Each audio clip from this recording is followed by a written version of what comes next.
আমার বিয়ে হয়েছে 2 বছর, লাভ ম্যারেজ না অ্যারেঞ্জ ম্যারেজ। দেখো অবস্থা, তুমি এখনো ওঠো নাই? ওঠো, দেখো কটা বাজে, দেখছো কটা বাজে? মার্চের 1 তারিখ আমাদের বিবাহ বার্ষিকী। শিমুলের কি মনে আছে? মাহি, চাটা শেষ করে যাও। সময় নেই বলে। কি খবর তোমার বলো? ভালো। তোমাকে দেখলে মাঝে মাঝে কবিতা লিখতে ইচ্ছা করে। তুমি এত সুন্দর কেন?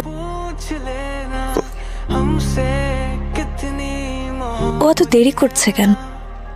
আসছো, মন ধরলেন না যে? তোমার সাথে আছি না, কি করেছি? খেয়ে আসছি।